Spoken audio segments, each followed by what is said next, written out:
Alam ko mga Marikoy, 3 beses lang kumakain sa isang araw. Pero bakit itong si Jace mga Marikoy, lagpas 3 beses siya kung kumain? Mommy, Maisie, Daddy, Jace, Nugget, Kahapon nga pala, hindi ngayon mga Marikoy, maaga kong ginising si Jace dahil may pasok siya sa therapy. Is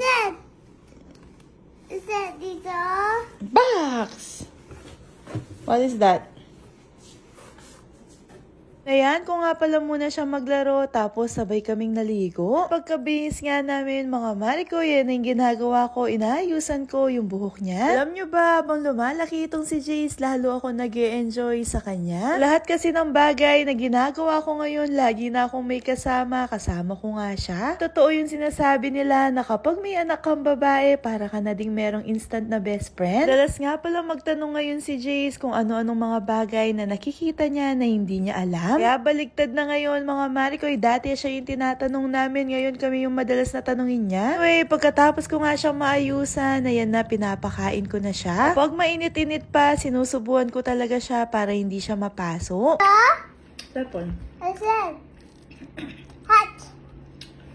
Ito na nga pala yung almusal niya tsaka lunch. At oo mga Marikoy, bago po siya pumasok sa therapy, pinapakain talaga namin siya ng kanin. Itong si Jace, hindi siya mahilig sa mga snacks, mas gusto niya talaga yung kanin. At ayan nga yung ginagawa niya, habang pinapakain ko, naglalaro siya. Luto nga pala ni Daddy Tano yan habang naliligo kami ni Jace. Tapos ngayon namang habang pinapakain ko si Jace, naliligo na si Daddy Tano. Anyway, naalala ko nga pala na hindi pa ako nag-ayos. Hindi naman talaga ako pala ayos mga Marikoy, pero lately nga, nag-i-skincare na ako. Mga binigay kasi ito sa akin at nangihinayang ako kung hindi ko gagamitin. Pagkatapos ko nga maglagay ng skincare, ang ginagawa ko, naglalagay lang ako ng foundation. Dahil nga, marunong naman kumain mag-isa si Jace, kaya naiiwanan ko siya habang kumakain. Ayun lang nga mga Marikoy, kapag kumakain talaga siya na mag-isa, medyo mabagal. Ang ginagawa ko, kapag may pasok siya sa therapy, sinusubuan ko talaga siya hanggat kaya ko. Anyway, patapos na nga pala ako sa pag-aayos at ayan nga, maglalagay na ako ng lipstick. Anyway, mga Marikoy, share ko na nga din pala sa inyo itong ginagamit ko na pabango na Prisha. Tumatagal nga pala ito ng 3 hanggang 5 oras. Uwi niya, mga Marikoy, hindi masakit sa ilong. Saktong-sakto lang, kaya nagustuhan ko. May mini version nga pala ito na kasyang-kasya sa bulsa ko. Pare-pareho nga pala kami ng suot at ni-request siya ni Daddy Tano. Kasama kasi siya sa amin ni Jace at gusto niya pare-pareho yung suot namin. Kayo nga pala si Jace, akala ko tapos na siyang kumain. Meron pa pala siya natirang konti, kaya pinaubos ko na. Tapos, lumabas na kami ng bahay, sumakay na kami ng sasakyan para makaalis na. At nga din pala mga Marikoy, dyan na umuupo si Jace mag-isa sa likod namin. Kung mapapansin nyo, hindi talaga siya naka-seatbelt kasi ayaw niya, naiipit yung tiyan niya. Kaya inaalalay na muna namin siya mga Marikoy hanggang sa masanay nga siya na nagsiseatbelt dito sa likod. Hindi na nga din pala kami gumagamit ng car seat dahil hindi nakasya itong si Jace. Anyway, pagkatapos ng therapy niya, dumiretso kami sa school na papasukan ni Jace dahil may assessment siya. What's that? What's that?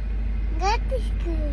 You're so happy. Alam niya nga yung lugar na pinuntahan namin at alam din niya na school. At feel talaga namin na itong si Jace gusto niya nag-school. 30 minutes nga pala nagtagal yung assessment kay Jace. At napakasaya namin dahil yung resulta hindi niya na daw kailangan ng shadow teacher. Kaya na daw ni Jace makipagsabayan sa regular class. At ang in-advise nga mag-summer class muna siya para hindi siya mabigla. Anyway, pagkatapos namin sa school, dumiretso kami dito sa Media Town. Mga papers kasi na kailangan kumpirmahan dito. Sobrang busy nga namin, madalang na lang kami makapasyal dito kaya muntik ko na makalimutan. Oo nga pala, part pala ako ng Jessie Chung ex Marikoy. Ate ko nga ito mga Marikoy, pero yung mga pang-adult na tinda sa amin galing. Katapos ko nga palang pumirma, niyaya ko na yung magtatay ko na pumunta sa Cafe Dia. Nasa sasakyan pa lang kasi kami mga Marikoy, itong si Jace, nagsasabi na siya na nagugutom na. Dahil na rin maganda yung resulta ng assessment ni Jace, kaya celebration na din namin ito. Order nga pala kami ng carbonara para sa kanya. Tapos, nag-order naman ako ng spaghetti meatballs para sa akin. Si Daddy Tano naman, nag-crave ng pizza, kaya yan yung order namin para sa kanya. Nalabas naman namin ng Cafe Dia, sakto naman na dumadating sila ate ko. At ayan si Jace mga Marikoy, tumakbo pa nga siya para salubungin yung ate Jessie niya. At pagkakita niya nga kay ate Jessie niya, mga Marikoy, iniwan niya na kami. Masok sila sa loob at naglaro. I hate them. 8 is 4? I hate them.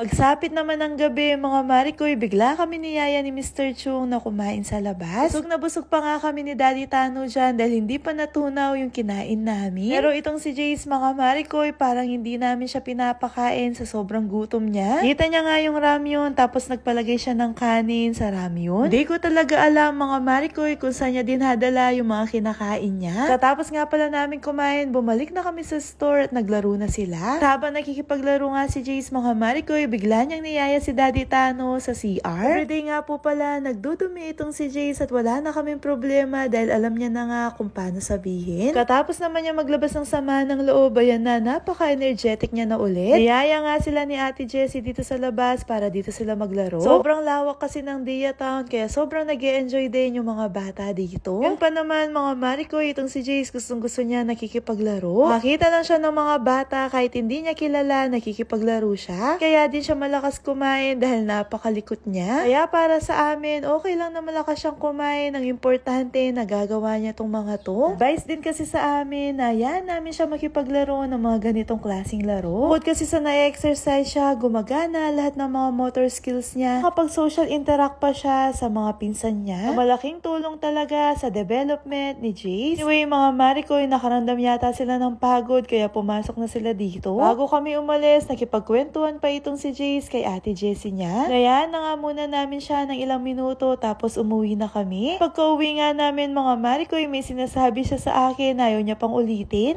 What? What? What? What do you want?